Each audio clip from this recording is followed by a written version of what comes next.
Hello officers and welcome back! Today we will explain tactics, loadout tips and how to approach every mission like a real SWAT officer. This guide works on any map, but since we are hitting greased palms, it's the perfect chance to see a step-by-step blueprint in action. The community voted for this type of content, and I love sharing what people want to see more. Whether you are new or a veteran, there is lots of interesting information to learn today. This is a solo realistic approach, just because I enjoyed it more, but everything here works just as well for squad play. I start this mission by clearing this area of the map first. Sometimes, when spawning, there may be a civilian or a suspect right in the building in front, which will force you to clear that instead. For this run, I picked the MK17 rifle and the Glock G19 pistol. We all know they are not the most competitive, but I wanted to show that even less optimal guns can still perform well if you have solid tactics and basic understanding of how to approach missions. Choosing what you will enjoy the most in that moment is just as important. As soon as I step through the door, I switch to my pistol. It fits perfectly in these tight rooms. And I cannot stress this enough, you need to get comfortable using sidearms and switching between weapons depending on the environment. Most of the time in this area you will find one or two suspects, either inside or just outside the building. I think it's clear by now this is not the best loadout, so let's take a look at some of the more optimal choices. A 5.56 rifle works great on this map. You will run into few long-range situations, but even there you can still be effective, or you can simply adjust your approach. I won't go into weapon stats here, since we covered that in another video. If you are not familiar with rifles, make sure to check that video to understand everything. A 300 blackout rifle can also work, but it's not the most optimal choice here for the same reasons. A 7.62 class fits really well, but the key point here is pairing this class with a strong sidearm, like a 5.7 if you want the best performance. As you see, there are some close quarter scenarios where the size of these rifles can become a problem. Before moving on, this is a good point to talk more about the map layout, which is a bit tricky. First, we need to identify the types of engagements we will run into. In yellow, we have the close quarter fights. In blue, there are the medium to long range engagements. And lastly, in red, we get the complex area. This is where things get really tricky, because you can run into both close quarters and long range shots at the same time. Remember, not everything goes according to plan. There will be unexpected events that may force us to change our approach. Here is a quick tip. Get comfortable with movement. Practice how you pick corners and lean to the sides. The better you are, the more control you will have in every fight. One more thing, I also like to keep the laser on most of the time. I know some people are afraid to use it and get too critical, but that's how I play, and so far suspects don't react to it. Keep in mind, this is a realistic approach run. Civilian lives are always the priority, and whenever possible we try not to kill suspects. The route we follow will take us down to this area, where we can now clear the first building, which was the alternative route. In general, most maps have multiple entry points. For example, here we have two, and both can work just fine. After following this path, we are now back to square zero, and from here we have two different options. One is clearing the outside, and the other is pushing up to the second floor. Whichever route you take, it's better to end up here again. For example, if I choose to go outside, I will clear the whole open area, but still run back to the second floor, and you will see why in a bit. To cover my current loadout, I use light armor with ceramic plates, front and back. I prefer ceramic as I want to have maximum walking speed with decent protection, and I feel confident when engaging fights.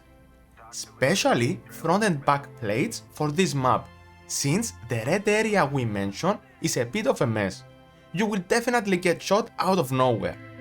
If you want to be more protected, use heavy armor, which will also provide cover to your sides. One more thing, I always have one flashbang, in case I need a safe approach, which we will have to use in this run. These out of nowhere shots are what makes this mission harder than others, and this is what we tried to limit. Here you will see exactly what I mean when I say the size of weapons matter, and why getting comfortable with your sidearm is so important. For example, I made a mistake here.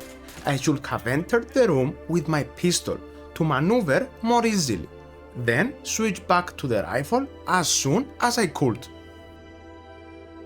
At this point, you may wonder why I carry a taser with me, and I will explain.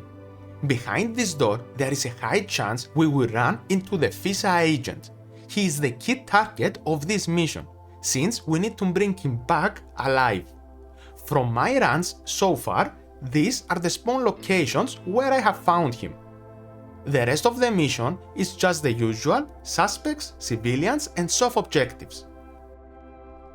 In this case, the taser is just an extra, non-lethal option to use when you face the agent. But I need to point out that's not always the case. Sometimes the environment or the situation forces you to use a lethal approach. Just be careful not to kill him.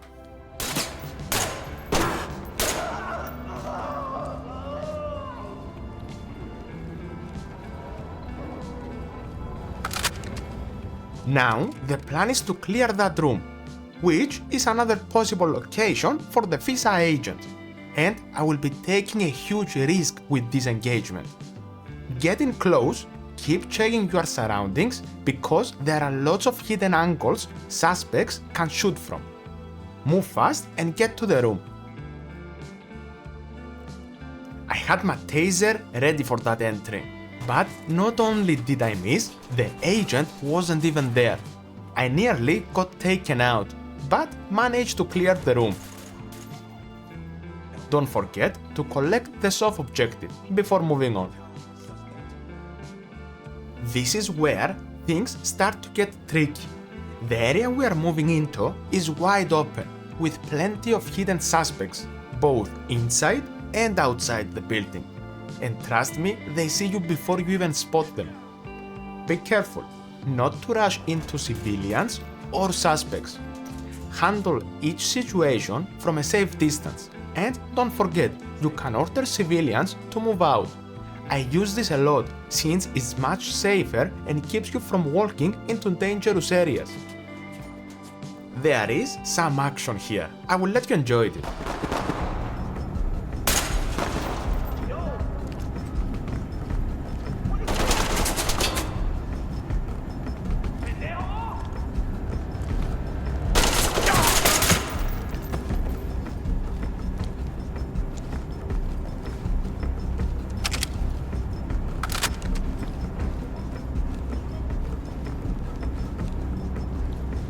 Element to talk. Notifying medical.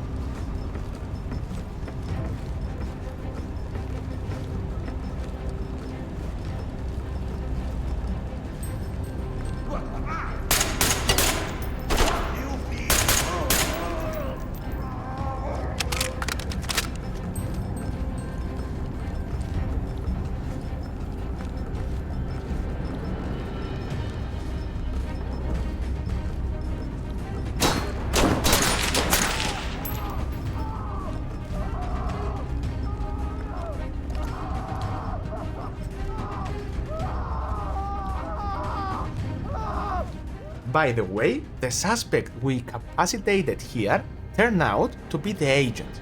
Luckily, we didn't kill him. Don't forget to grab this soft objective as well. Got weapons here. Talk reporting. Secure the Hands area up! and we'll Down send on your knees! forensics Get in. down and keep your hands up! Hands on your head! Now! Police! Get down! Get down on your knees! Hands up!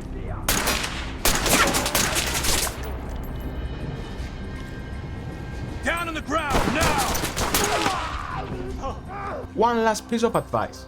A 7.62 rifle can penetrate walls, doors and objects much more easily compared to other classes. Many suspects will take cover behind those, so this can make your life a lot easier on this map. You can apply the same approach to other similar missions as well, but keep in mind the length of these rifles, since that can limit their use. Don't forget to grab this soft objective as well. After clearing the outside area, we head back inside, since we left behind one last suspect, and that turned into a pretty interesting fight.